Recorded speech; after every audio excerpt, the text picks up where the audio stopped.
잠언서 10장 말씀입니다. 이제 잠언서 1장에서 9장까지는 주로 이제 지혜에 관한 말씀이고, 또 젊은 자에 대해서 성생활을 교훈하고 있고, 그리고 이제 흐름이 글이 이제 산문체로 이렇게 기록이 되어 있다면, 10장부터는 이제 짧은 글귀로 교훈을 전하고 여러 가지 주제가 섞여 있는 그런 것들로 채워져 있습니다. 그래서 이제 대표적인 것은 이제 오늘 악인과 의인을 대조시키고 있습니다. 의인은 하나님의 마음을 시험케 하지만 악인은 참 하나님의 마음을 아프게 하는 이런 삶을 살고 있는 것을 보게 되었습니다. 8, 6절에 보니까 의인의 머리에는 복이 많아 악인의 입은 독을 머금었느니라. 또 7절에 의인을 기념할 때는 칭찬하기와 악인의 이름은 섞게 되느니라. 의인과 악인을 대조시키고 있습니다. 11절에 의인의 입은 생명샘이라도 악인의 입은 독을 머금었느니라. 그리고 16절에 의인의 수고는 생명이라고 악인의 소득은 죄에 이르느니라. 의인과 악인을 대조. 20절에 의인의 혀는 수능과 같거니와 악인의 마음은 가치가 적으니라.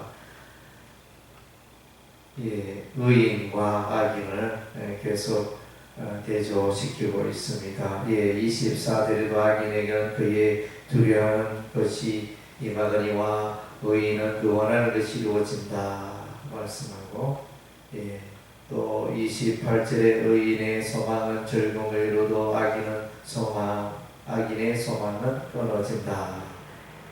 30절에 의인은 영영이 이동되지 아니하여도 악인은 땅에 가지 못한다. 32절에 의인의 입술은 기쁘게 할 것을 알고 악인의 입은 회의를 말한다.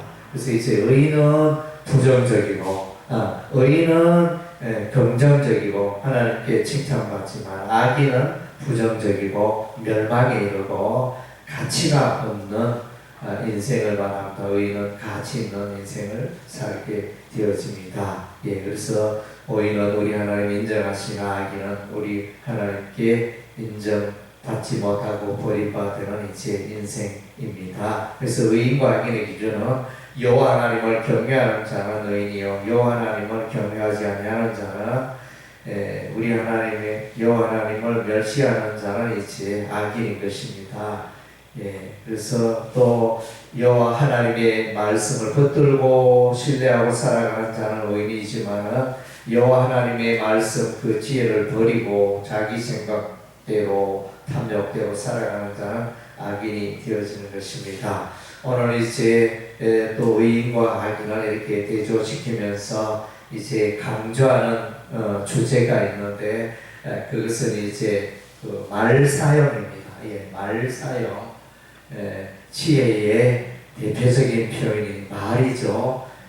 말이 그 사람의 마음을 드러내고, 말은 그 사람의 인격을 드러내고, 그래서 이제 말로서 그 사람의 됨됨이를 판단하잖아요.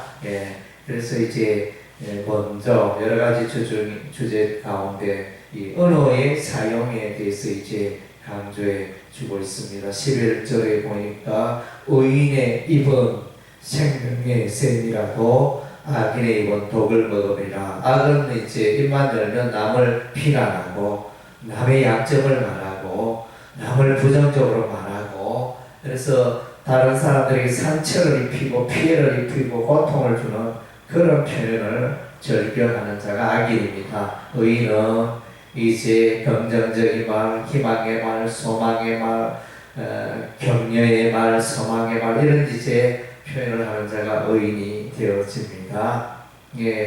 그리고 13절에 멍청한 자의 입술에는 지혜가 명철한 자의 입술에는 지혜가 있어도 지혜 없는 자의 등을 채찍이 있느니라. 그래서 이제 명철한 자, 이런 지혜를 말을 지혜롭게 하고, 지혜 없는 자는 이제 이렇게 그 사람을 위해서 이제 채찍이 예비되어져 있다. 예, 그의 입술에는 지혜가 없는 것입니다.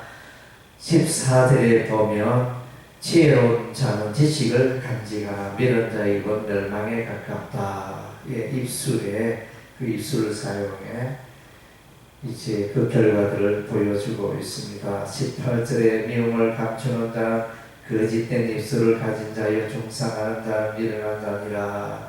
예, 그래서 남을 중상하고 거짓말하는 그런 이제 잘못된 이 언어 사용에 대해서 말해주고 있습니다. 19절에 말이 많은 허물을 면기 어렵다. 그 입술을 지혜하는 자는 지혜가 있느니라.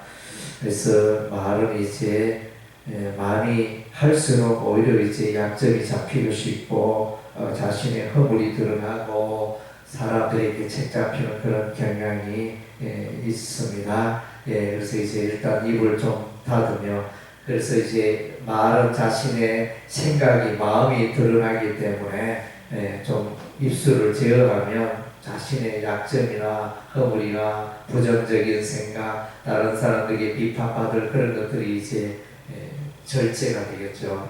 그런 확률을 좀 이제 낮추는 방법이 이제 입을 좀 굽게 하는 것입니다.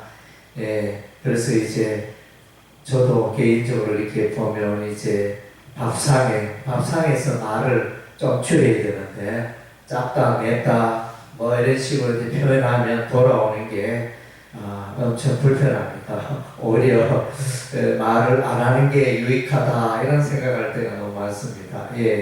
20절에 보면 의인의 혀는 수는 같거니와 악인의 마음은 가치가 적으니라. 그래서 의인의 혀는 이제 아주 그 말은 가치가 있고 악인의 그 말들은 좀 가치가 없다 말아주고, 21절에 의인의 입술은 여러 사람을 교육하나 미련한 자는 자식이 없어 죽느니라.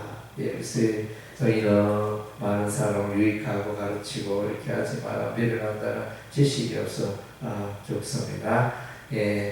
그래서 또 31절에 보니까 의인의 입은 지혜를 내어도 패역하면 배임을 당할 것이니라. 그래서 의인의 입술에는 하나님의 지혜가 흘러나오지만은 이제 패역하면 악인들의 그 입술에는 이제 또 상당히 그 심판이 임하고 징계가 임하는 그런 이제 말들입니다. 32절에 의인의 입술은 기쁘게 할 것을 알거나 악인의 입은 패역을 말한다. 그래서 의인은 사람들의 마음을 기쁘게 하고 또 이렇게 하지만 악인의 입은 분위기를 다 깨고 싸우게 만들고 하는 이제 그런 입술 사용을 하고 있습니다. 그래서 의인과 악인의 특징은 이제 의인은 말 사용을 잘하여 이제 사람들을 기쁘게 하고 하나님께 칭찬받고 유익을 끼치는 그런 언어 사용하지만 악인은 그 말이 이제 폐역으로 이끌고 그 말이 상대방을 불쾌하게 하고 상대방의 고통을 주고 이런 이제 말 사용이 있다는 것입니다.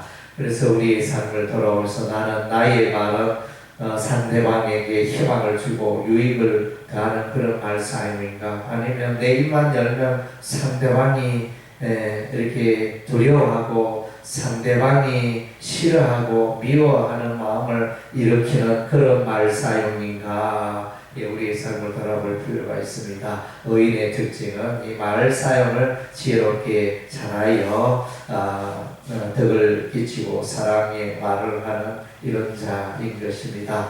그리고 이제 의인의 삶, 악인의 삶 가운데 또 강조되고 있는 게으름입니다. 게으름. 4절에 보면 손을 게으르게 노리는 자는 가난하게 되고 손이 부지런한 자는 부하게 되느니라.